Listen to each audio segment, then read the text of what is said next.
All right, everybody, welcome back to our continuing discussion on ancient Rome. So today we're going to be taking a look at the social structure and the government of Rome. So this would be during the Republic time period of Rome's history. All right, so let's look at the rise of Rome. So around 620 BCE, the Etruscans have control of Rome, but we're going to see the Tarquins. They're a wealthy Etruscan family. They're going to be the first kings in the area. They are going to make Rome one of the wealthiest cities in Italy. The Etruscans, and remember, these are people from northern Italy that came down and took over. So the Etruscans are going to do a lot to build up the city, make it very wealthy, but after about 110 years of them ruling over Rome, they're going to get kicked out by the Latin people, which are the native people of around Rome. All right. So the Latin patricians are going to declare Rome a republic. This is a community in which people elect their leaders. All right. So, like the United States is a republic. We elect people to represent us in the government. It's the exact same. Okay. Now, a lot of Rome's inhabitants, the people that live there, were plebeians. They are people who could not vote, and they could vote, they could not hold office. Sorry about that. So we're seeing these two social classes right here. The patricians, they're going to organize the government into an executive and a legislative branch. So legislative is like the lawmakers, and the executive is like the equivalent of the president for us, the one who like enforces the laws. Now, dictators was not always a bad word.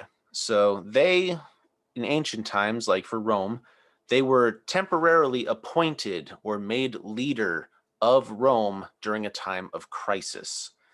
I'm going to tell you real quick, and you can see in the bullets right here on the right column, about the perhaps most famous dictator Rome ever had, at least a good dictator. It would be a guy named Cincinnatus. All right. Now, we're going to see there is a powerful rival threatening Rome in 458 BCE. The Senate calls on this guy named Cincinnatus to be named dictator for this emergency. The messenger that goes to find him and bring him to Rome finds him, plowing his field because he's a farmer. At least, he was a politician, and then when he retired, he went to farming basically. He immediately is going to join the army and lead the Roman military to victory. And when he marches back to Rome, having ended the crisis, he is going to go back home. He's given up the power, going back home, and he's going to start, picking up where he left off, tending to his fields.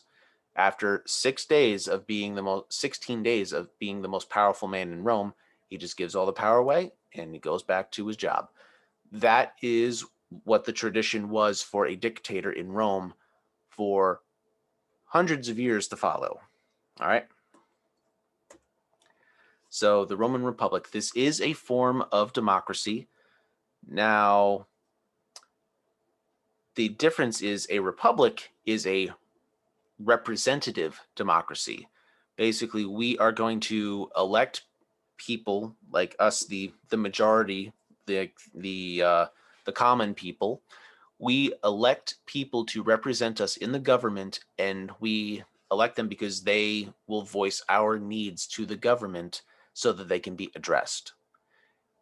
That is the point. All right. Now,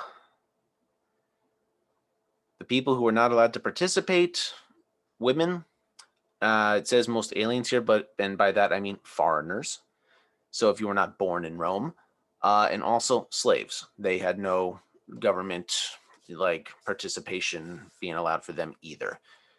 Citizenship, You had to be either a patrician or a plebeian and a man. Very, very few foreigners really could gain the right. Mostly it'd have to be if like they were a wealthy person who moved to the city, and because money can buy power. So that's how uh, all people, all citizens really, would have access to the rights and responsibilities of citizenship. They got to pay taxes, and they had a mandatory military service. So like those were the duties that they had to fulfill as citizens of Rome. Now, the upper class, these are the patricians. They are the nobility. They are the wealthy people. They have the right to vote, and they have the responsibility to pay taxes and serve in the military. And they could hold public office. They could run in the elections. They could be nominated for positions in the government. All right. So this is like the executive branch. So the head of the government would be led by two patricians who would be elected for 1 year long terms, and they were called consuls.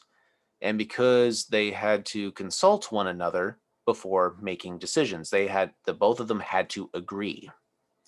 All right. Either consul could veto the other one's decision, and the word veto, like a presidential veto we use in our government now, in Latin means I forbid. It's like, I'm not allowing this to happen. Now, consuls, they oversaw other executive officials like praetors, which were judges, and censors. And also they could keep of tax and population records. You know, only a dictator could overrule the consuls, and that was only in a time of absolute crisis. Okay? Now, the legislative branch, patricians would be organized into, Rome's government into the executive and legislative branches, like I said before. The legislative branch would first consist of the Assembly of Centuries and the Senate. And both would be under patrician control. The majority would be them. But, over time, things will change a little bit. But members of the centuries and elected officials of executive branch, the Senate would be a group of 300 men who would serve for life. All right, they held most of the power.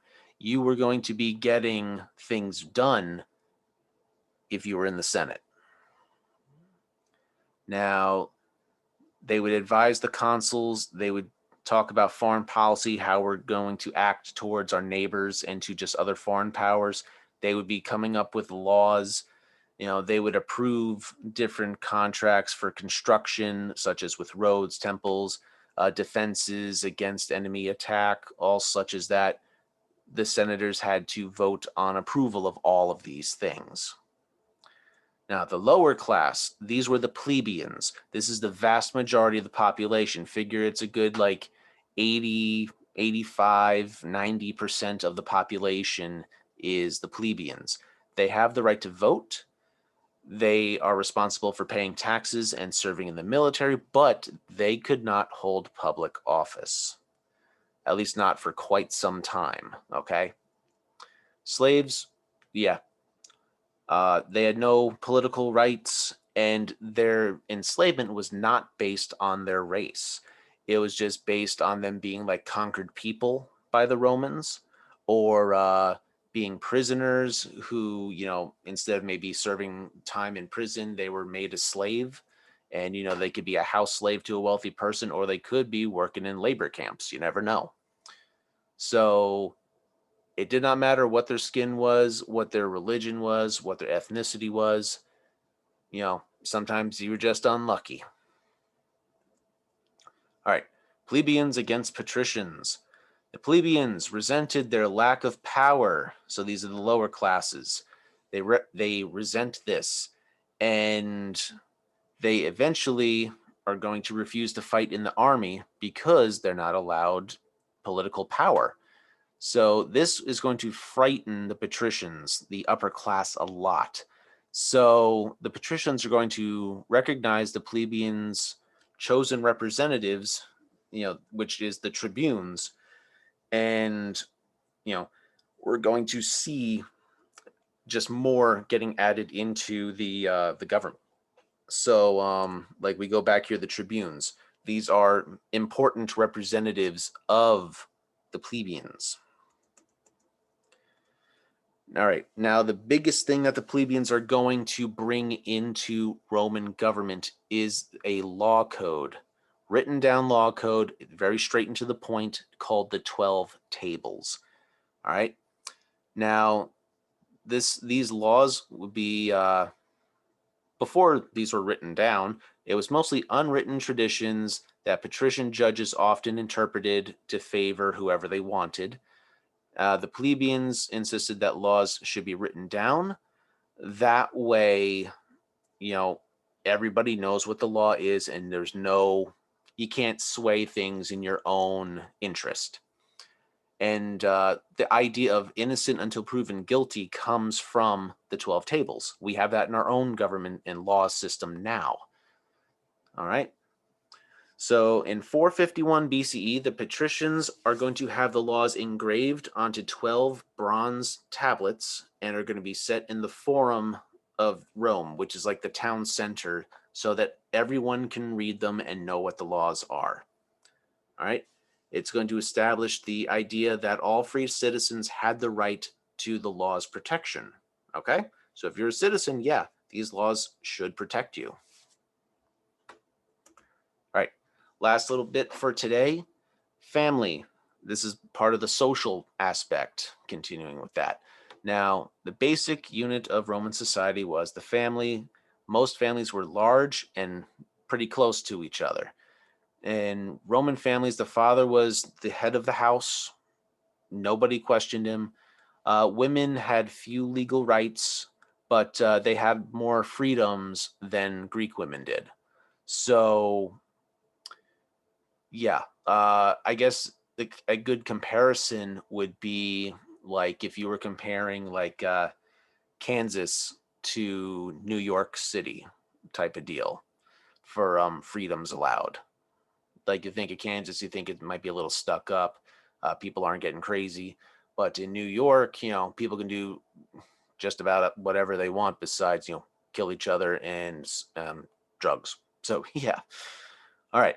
So that is going to do it for today. When we come back next time, we're going to be talking about expansion and crisis, like the wars of Rome.